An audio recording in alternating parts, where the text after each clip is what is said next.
It's Monday, June 2nd, and it's 4:20 somewhere in the world. I'm your host, Radical Russ Belville. Produced and distributed by the National Organization for the Reform of Marijuana Laws in Washington, D.C., this is your NORML Daily Audio Stash, the growing truth about cannabis.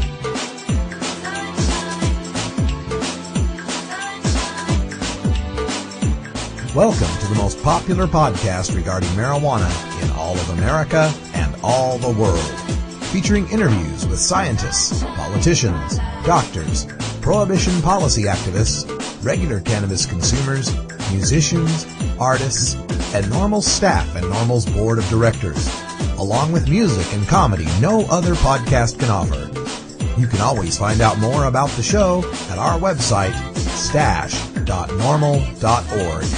and continue the education and conversation on our blog as well. We're ending marijuana prohibition with education, one listener at a time.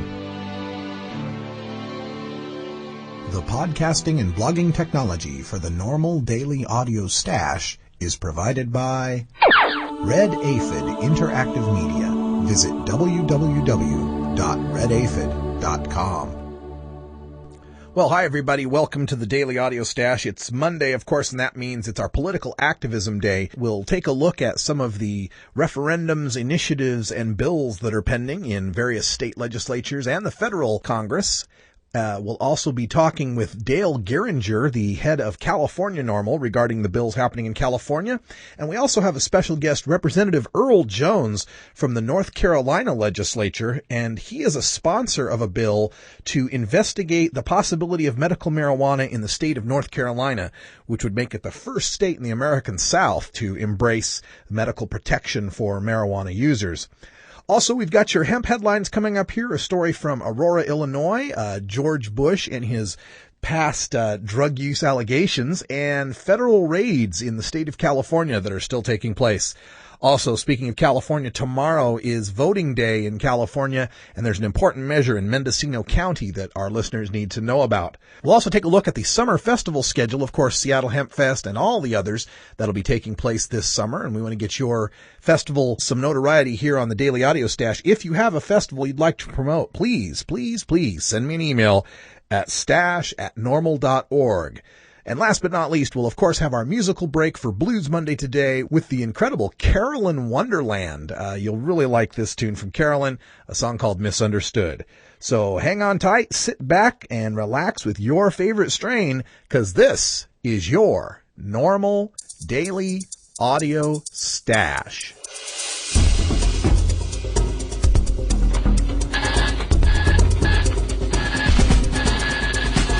Now it's time to take a look at the latest stories about marijuana from news organizations across America and around the world in our NORML Daily Audio Stash, Hemp Headlines.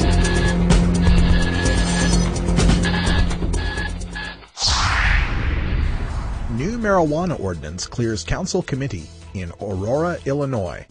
From the Beacon News.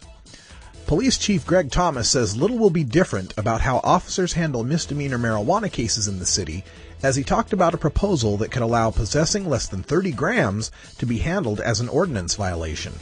He said, quote, "This would be no change in the process. This is a pretty straightforward ordinance," end quote. Thomas spoke during Tuesday's Government Operations Committee, which moved the ordinance change onto the City Council for consideration. A vote could come early next month. Proposed earlier this month by Alderman Leroy Keith, the ordinance would give police officers the option of issuing the violation under city law instead of state statute. Keith touted it as a move that potentially brings more fine money to the city while also keeping officers out of circuit court. Thomas said anyone arrested on a charge involving 30 grams or less, the threshold between misdemeanor and felony levels, would still be taken to police headquarters, booked and released on a notice to appear in Aurora Branch Court. As Keith pointed out during a previous meeting, any fines, as proposed ranging from $500 to $1,500, levied related to the ordinance violation would be kept by the city of Aurora. Police are often the first to realize that arresting cannabis users is a waste of time and resources. It's estimated that every marijuana arrest eats up 9 hours of police and court resources. Time that would be better spent on real criminals. George W. Bush. I forget. Did I do cocaine? Now, if you've been following the political news, you know that former White House spokesman Scott McClellan has rocked the political world with the release of a new tell-all book that paints George W. Bush as incurious about policy matters and committed to running his presidency as if it were a campaign. There's a lot about Katrina, Iraq, and the Valerie Plame affair, too. But what caught my eye was this portion about the rumors of Bush's cocaine use as a young man. From The Independent. For the 43rd president, a decision once taken is always right. The approach reflects not only Mr. Bush's ingrained stubbornness, but his ability to deceive not only others, but also himself. Mr. McClellan offers as an illustration a moment on the campaign trail in 1999 when he heard the governor/candidate talking on the phone to a friend about reports that he had used cocaine in his youth. Apparently, Mr. Bush remarked that, quote, "The media won't let go of these ridiculous cocaine rumors. The truth is, I honestly don't remember whether I tried it or not. We had some pretty wild parties back then, and I just don't remember," end quote. Yeah, let me guess. He didn't actually use cocaine. He just liked the smell of it. Look, you can forget whether or not you've ever tasted a certain brand beer. You could forget whether or not you've ever eaten duck. There's lots of beers and lots of game fowl, and most of them taste pretty similar. But you do not forget using cocaine. It's not like you're thinking, gee, back in the day, was that cocaine or was that powdered sugar that I tapped out onto a mirror, rolled up a $20 bill, and snorted into my face?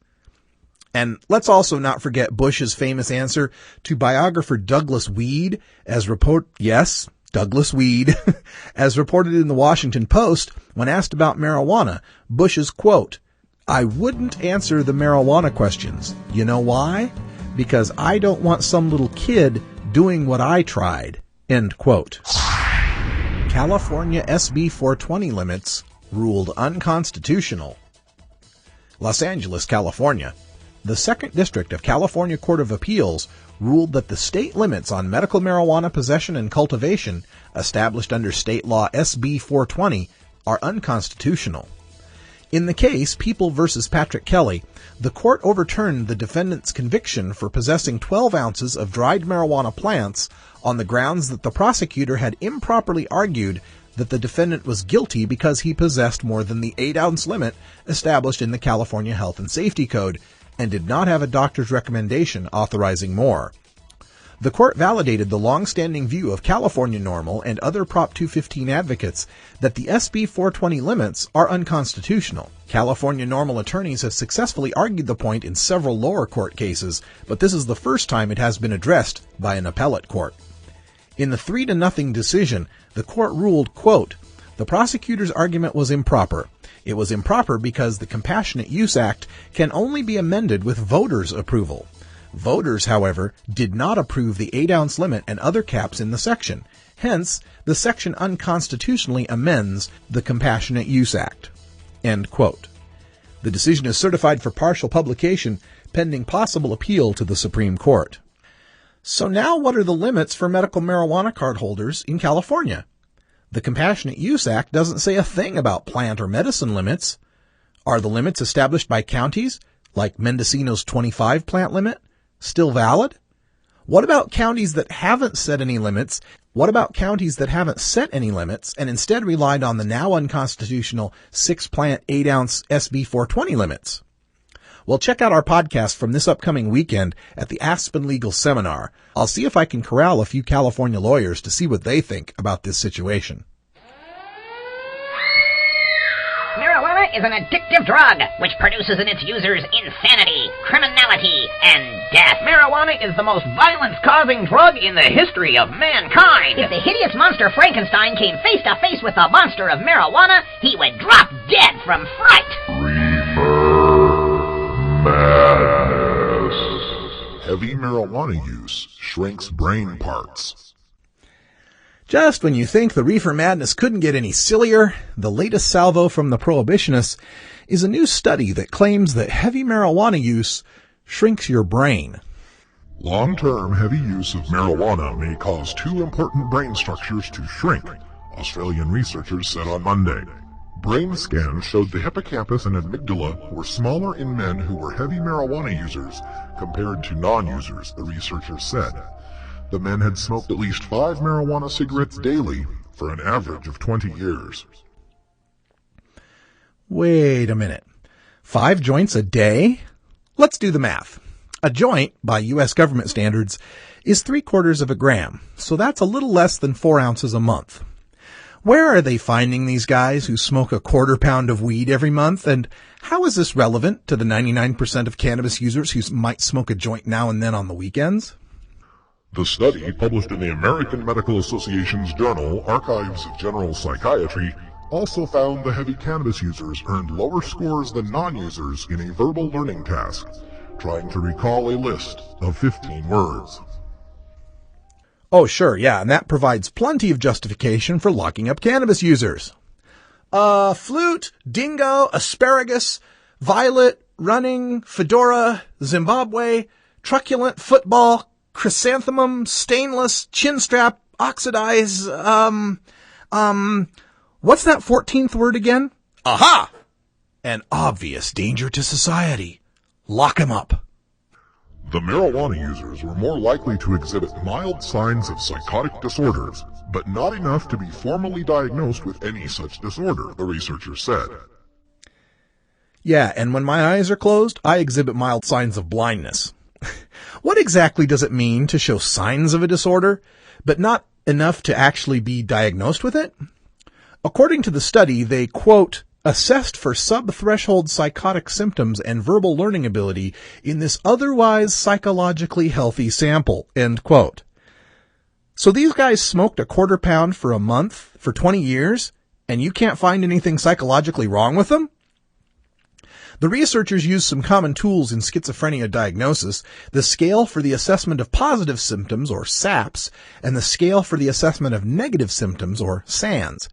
These are a series of questions the diagnostician asks, like, how much energy do you have?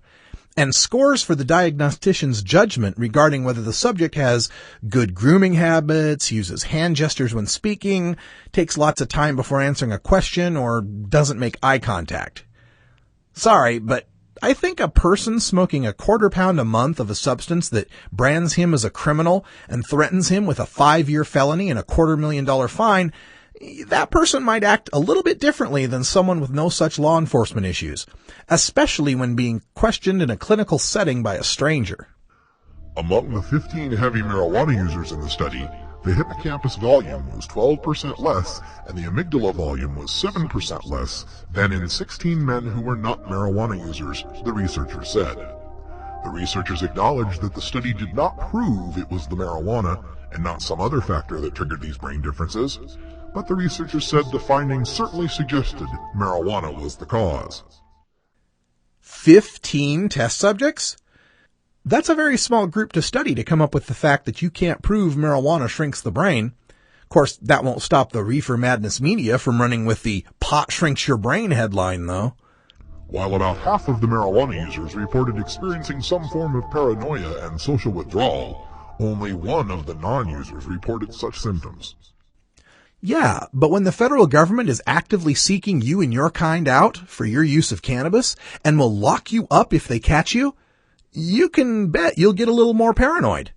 And when your use must be hidden underground and any public knowledge of it brings the possibility of arrest, you might just be a little antisocial. Year after year, the drug warriors desperately search for their new justification for arresting over 800,000 Americans for their unpopular choice of a safe recreational intoxicant.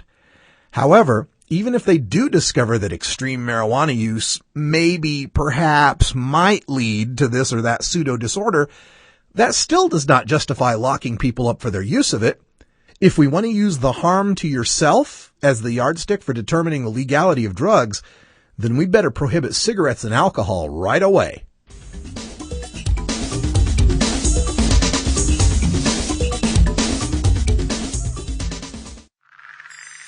Hello, I'm Paul Stanford from the Hemp and Cannabis Foundation, or THCF. Medical marijuana is legal in 12 states today, and THCF has medical clinics in 6 of those states. Our physicians help qualified patients obtain an authorization for medical marijuana in their state. Patients are eligible for medical marijuana with a history of either severe chronic pain and or nausea, cancer, AIDS or HIV, hepatitis, glaucoma, seizure disorders like epilepsy, chronic muscle spasms as in multiple sclerosis or asthma, neurodegenerative diseases such as Alzheimer's, and gastrointestinal disorders like IBS or Crohn's disease. If you or someone you know has one of these conditions, our doctors will help them obtain a permit for medical marijuana.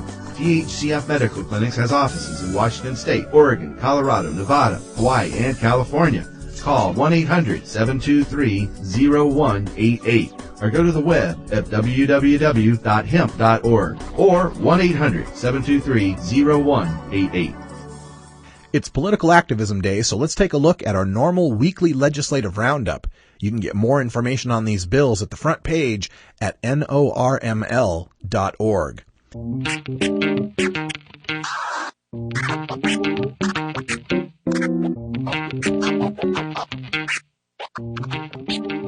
In California, the State Assembly approved Assembly Bill 2279 by a vote of 42 to 29. The measure now awaits action by the Senate. If passed, AB 2279 would protect patients from employment discrimination on the basis of their state-licensed medical cannabis use in off-work hours. Also in California, in Mendocino County, voters tomorrow will decide whether or not to repeal an 8-year-old county law known as Measure G, which legalized the possession and use of up to 25 marijuana plants. Measure B, a Mendocino County-wide ballot initiative, seeks to overturn the measure. We would like to remind everyone in California to please visit California NORML at canormal.org and vote no on Measure B. In Vermont, legislation seeking to establish licensing procedures for state farmers who wish to commercially cultivate industrial hemp became law this week. However, as amended, House Bill 267 will not take effect until such time as the United States Congress amends the definition of marijuana, so the bill is pretty much a moot point. And in North Carolina, legislation seeking to establish a task force to study options for regulating the legal use of medical marijuana for qualified patients was introduced this week and referred to the House Committee on Health.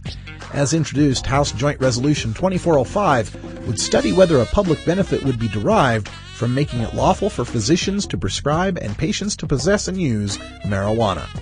So, residents in North Carolina, check out our website at normal.org so you can get involved. We've got some links for you to contact your state legislators and to tell them how you feel about legalizing medical marijuana in North Carolina.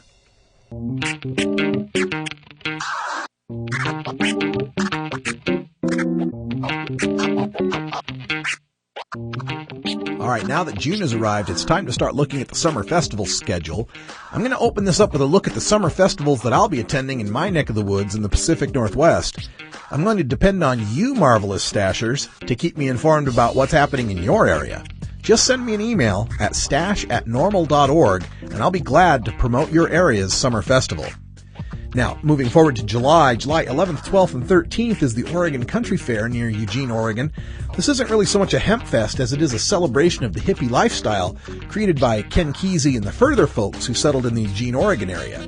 The very next weekend, July 18th, 19th, and 20th, is the Emerald Empire Hemp Fest in Eugene, Oregon. You can check them out at emeraldempirehempfest.com. This will be taking place in Eugene, Oregon, and I'll be tabling there with Oregon NORML and might even get a chance to speak on the main stage, so come on by and visit. August 2nd and 3rd, first weekend of August, we've got the Spokane Hemp Fest in Eastern Washington.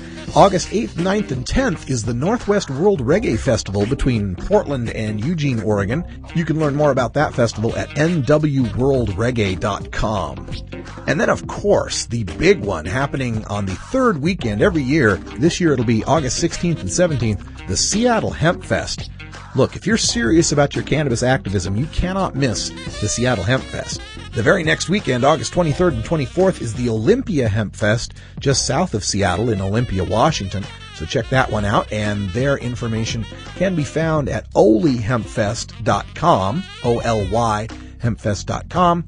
And then rounding out the summer festival season in the Pacific Northwest, September 6th and 7th, the weekend after Labor Day, is the Portland Hemp Stock in my beautiful hometown of Portland, Oregon. We're back on the river downtown on the East Bay Esplanade. NORML founder Keith Stropp will be our special guest, along with Jack Harrer and the Seattle Hemp Fest favorite band, the Herbivores. And of course, I'll be there speaking and tabling with Oregon NORML as well.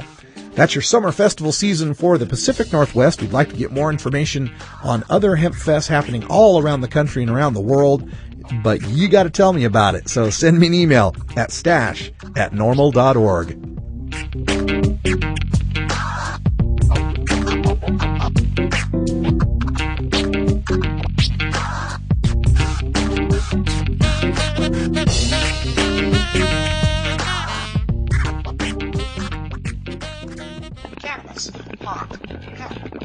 Just say no. No matter what you call it, it's a huge part of popular culture. Where'd you learn that, Cheech? Drug school. You don't need weed school. You just need a copy of the new book, Pot Culture, the A to Z Guide to Stoner Language and Life. Hey, this is great, man. Even if you never smoked marijuana. I never used marijuana. Sorry. Don't think you smoked marijuana. I experimented with marijuana a time or two and didn't inhale. Or you used to smoke marijuana. I inhaled frequently.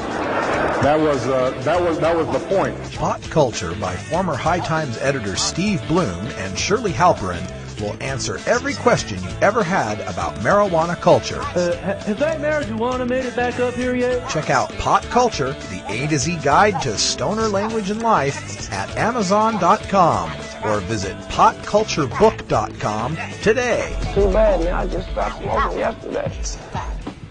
We're speaking with Dale Geringer, who's the Executive Director of California NORML. Dale, welcome back to the Daily Audio Stash.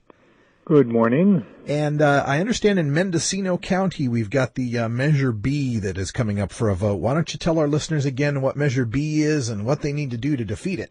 Well, yes, in Mendocino County, the Board of Supervisors have put an anti-pot measure on the ballot called Measure B that repeals the county's path-breaking Measure G personal use of marijuana ordinance that made personal use of marijuana sort of lowest priority in the county and allowed people up to 25 plants for personal adult use.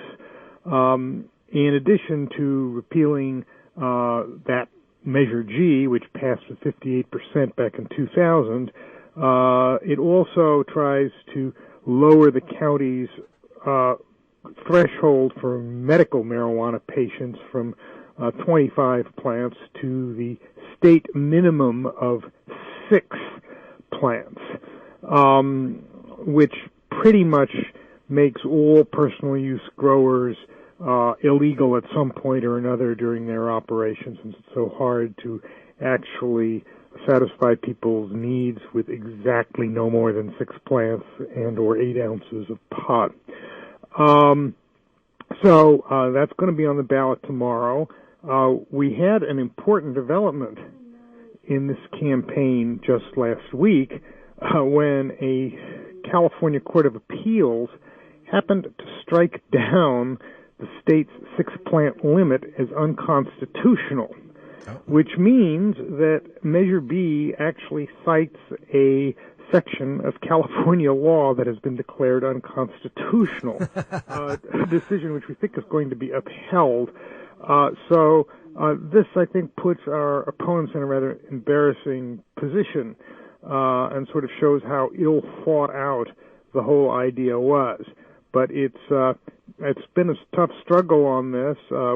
We've been outspent, and we certainly started off behind on it, but I'm hopeful that as the voters take a good look at it and think about the recent court decision, that we'll be able to beat back Measure B. Well, the opponents here, the people that are putting forth this Measure B, are trying to paint this as something that's to affect these large-scale commercial supposed operations that are up in Mendocino County. And how is this wrong in your opinion? Well, the problem is their initiative doesn't target any of the large-scale growers. It doesn't increase penalties for large-scale grows. It doesn't increase penalties for growing on other people's land. It doesn't increase penalties for violating fire codes. Nothing like that. The only thing it does is it lowers the threshold for personal use from 25 to 6 plants. So basically, it targets small gardens. So it doesn't do what it pretends to do. Right. So anything, we're talking those large scale grows, 25 plants would be a very small scale operation for those types of folks. That's exactly it. They're definitely focusing on the wrong folks. Now, the other thing that had been happening in California that I wanted to get your take on was the assembly bill to protect the job rights of medical marijuana patients. We've got some good news to update the people on that one. Yeah, that was last week. The California Assembly passed out Mark Leno's drug testing bill, AB 2279, that protects medical marijuana patients from job loss on account of drug testing. Basically treats medical marijuana like other prescription drugs. The way we thought Proposition 215 should be handled, although the problem was there was a California court decision earlier this year that said no, Prop 215 didn't protect medical marijuana patients from job discrimination by drug testing, and this basically overturns that. And they say it did get voted out of the Assembly, and to my knowledge, really, this is the first time any state legislature has voted to protect marijuana users or marijuana patients from drug testing abuse. So this is, I think, a tremendously encouraging development. Now, it's headed to the Senate. What do the chances look like in the Senate? I would say they're as good in the Senate as in the Assembly. I think the problem is not a single Republican voted for this. And, of course, the governor's a Republican. Mm-hmm. So we've got work to do on the right wing there. So is there anything else happening election-wise coming up for Tuesday that we need to tell people about in the state of California? There's no huge races. Well, there are some local races. I got to say there's a congressional race out in by Sacramento where Republicans are running, and I guess it's the 4th district to replace Congressman Doolittle and Congressman State Senator Tom McClintock, who is one of the most conservative small government Republicans in the state, and one of the very few who supports marijuana decriminalization and medical marijuana, is running in the Republican primary against Doug Ose, who is a former congressman himself, who parades as a moderate, but who has been really reactionary and hostile on marijuana issues in specific, has attacked medical marijuana, has attacked drug reform organizations and everything else, although, as I say, he parades as a moderate. So that's going to be an important race there, and we're hoping that Tom McClintock beats Doug Ose. There are a few other local races, but that's the major one. And then, of course, the other news coming out of California, sad to report, is more raids happening just recently. That was the raids have been sort of desultory.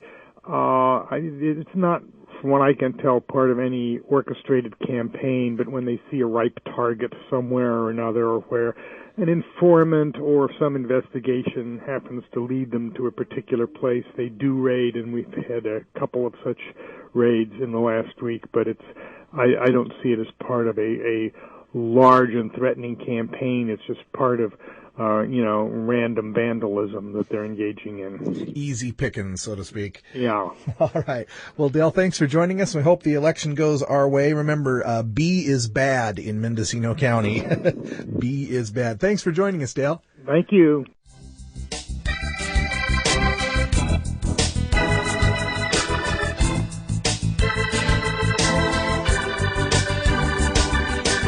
Here at the Normal Daily Audio Stash, we work hard to change our nation's marijuana laws through education and discussion. But we also take the time to relax and unwind with an eclectic mix of pod-safe music from many independent artists. We look for music that speaks to the growing truth about cannabis, or music that speaks to broader themes of freedom, liberty, social justice, equality, and protest. To find out more about the artists and download the music you hear on this podcast, just log on to stash.normal.org. And if you'd like to get your music heard by the online cannabis community, just send us an email at stash@normal.org.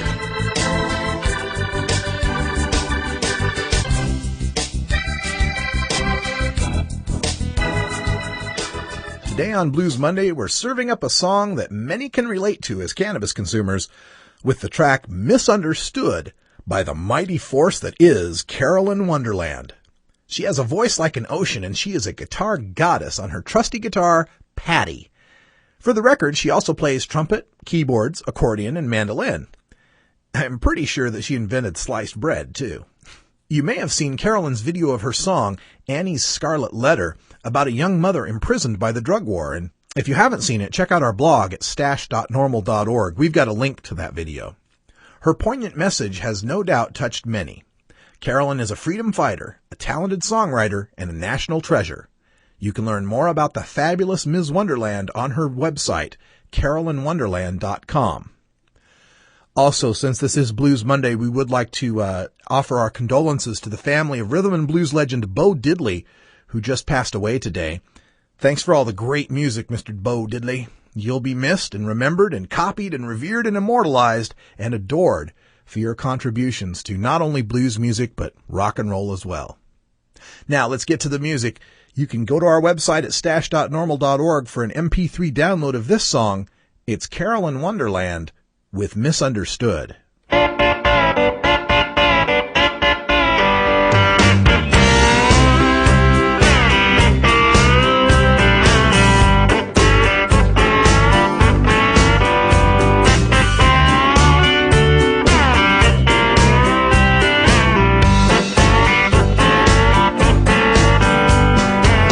Go tell my mother, go tell my pa, climb the highest mountain just to say to all of y'all, I ain't got long, I ain't got long for this world.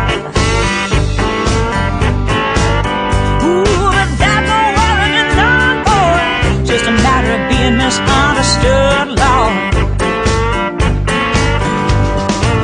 Ain't got no worries, I ain't got no tears, I got pain and misery that go way beyond my years. I ain't got love, I ain't got love for this world.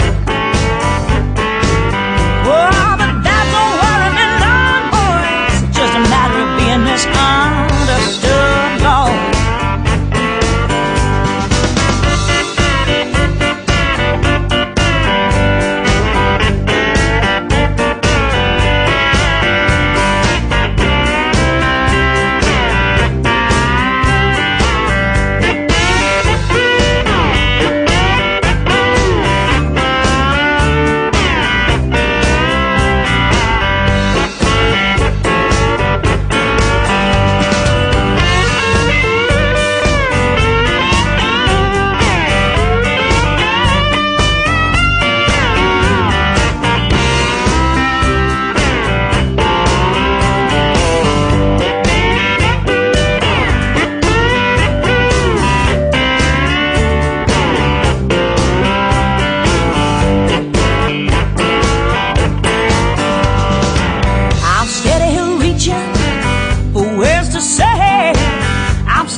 time for him. When our politicians passed the Marijuana Tax Act in 1937, the citizens of the United States had no idea that a new civil war had begun. Now, after more than 7 decades of this war's escalation and spending well over $1 trillion of taxpayers' money, the result has been an arrest record of more than 37 million brothers and sisters for non-violent drug offenses. Every year, we choose to continue this war. We do so at the cost of well over $69 billion.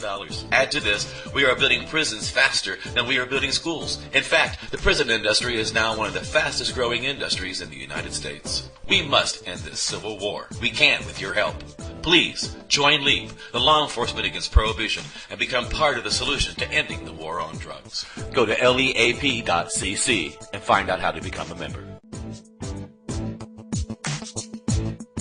We're speaking with Representative Earl Jones from the North Carolina State House, and we wanted to talk to you about that Joint Resolution 2405. What would this set up in North Carolina regarding medical marijuana? Well, what we're doing, we're requesting that we have a study committee, a joint study committee, which will be made up of the House and Senate members, towards allowing marijuana to be used for medical purposes, for patients and people who are ill. Okay. Was there any sort of personal reason that led you to want to introduce this bill? Do you know any people that are currently in North Carolina in need? Well, of course, there's no personal reason other than we as lawmakers should always try to put forward good policies that benefit the well-being of our citizens. And to have marijuana out there and illegal and unable to be used for health purposes, arthritis, Alzheimer's, glaucoma, various cancers that cause wasting away, and people on chemotherapy and not able to gain weight and have a lot of pain and suffering.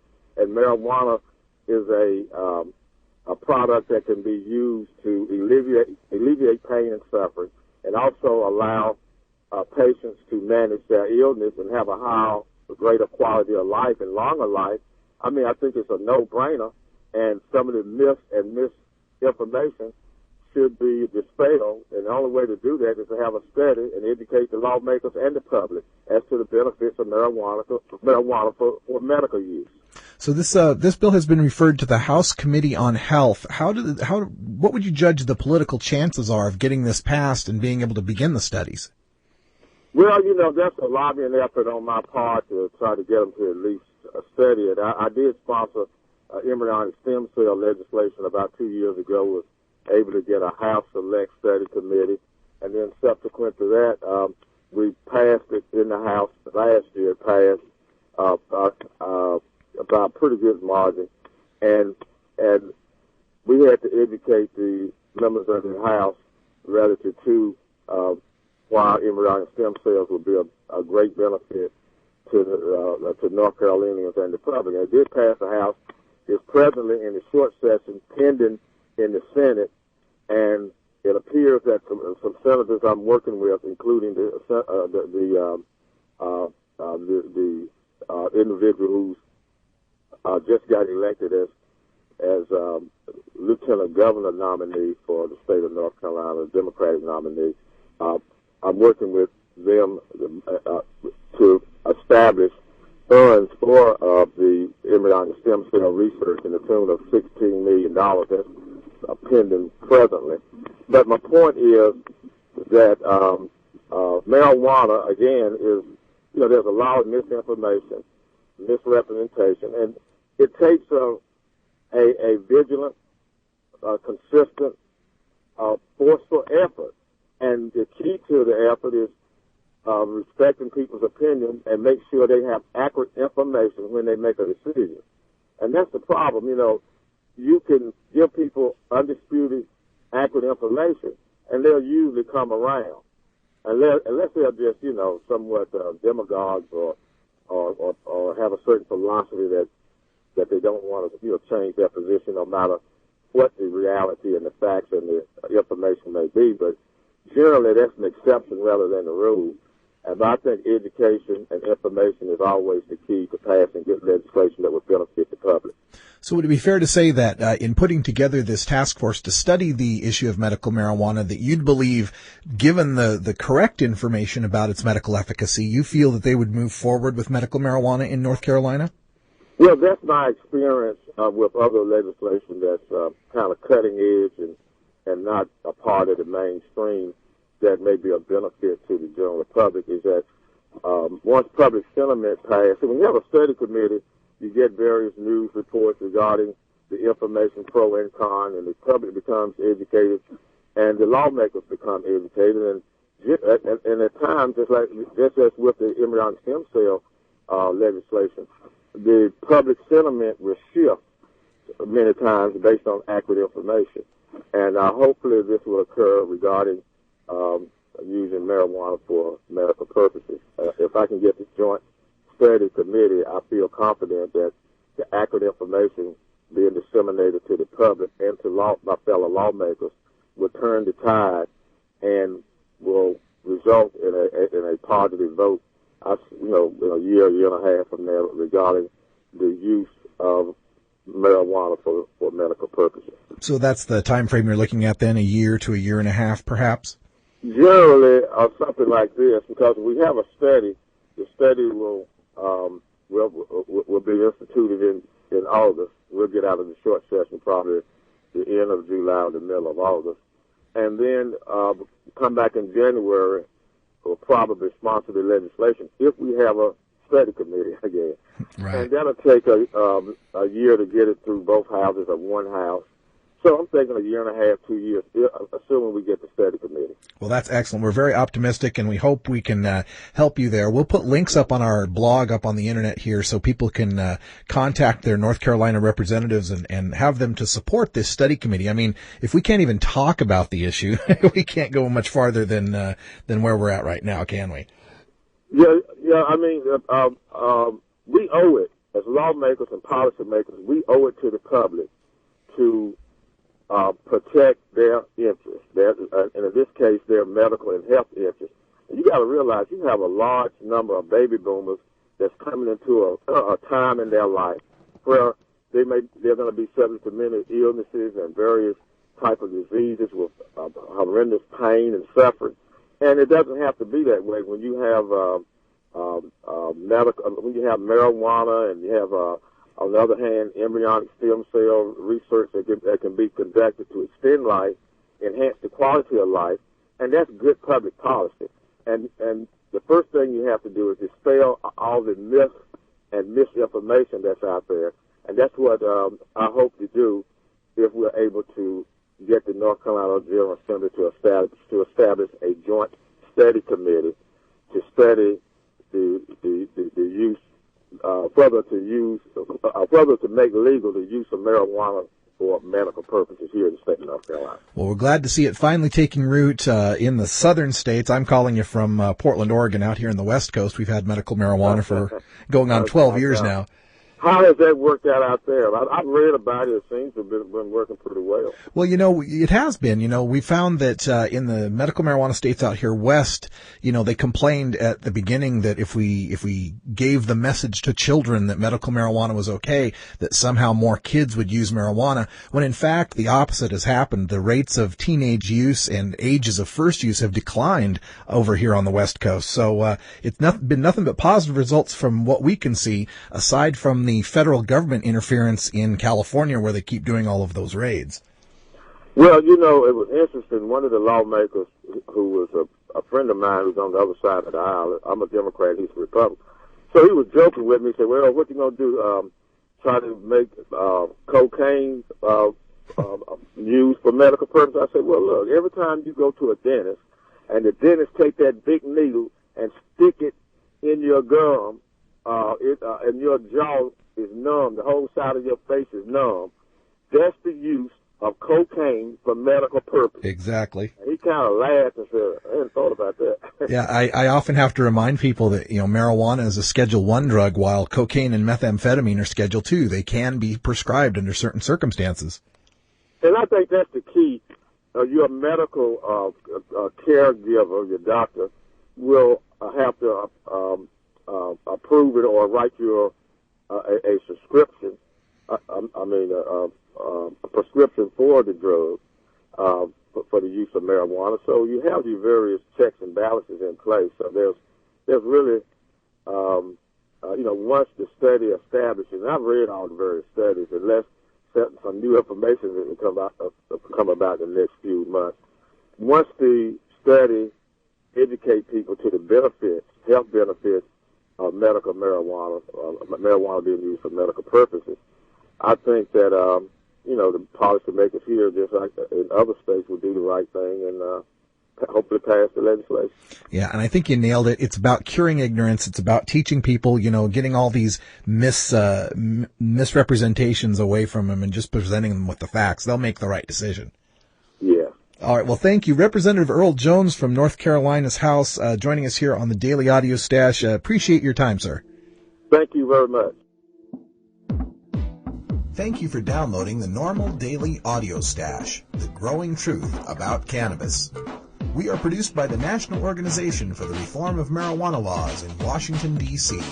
Our executive producer is Alan St. Pierre. Our deputy director is Paul Armentano. Our webmaster is Brian Judy. And web production is provided by Red Aphid Interactive Media. As always, you can catch up on the latest information about marijuana at www.norml.org. And you can interact and download from our Audio Stash blog at stash.norml.org.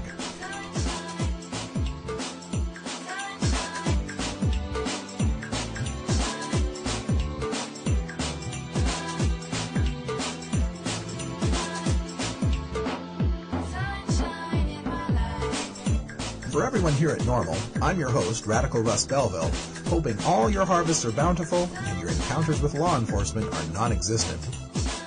We leave you today with another cannabis quote, this one from Willie Nelson, musician and biodiesel entrepreneur.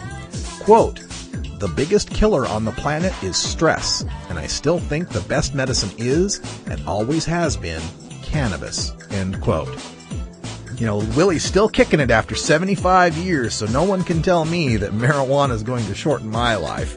Let's hope we all live as exciting and vibrant a life as Willie Nelson, and remember that we can be upfront and honest about our cannabis use. There's absolutely nothing to be ashamed of for being a responsible adult user of marijuana.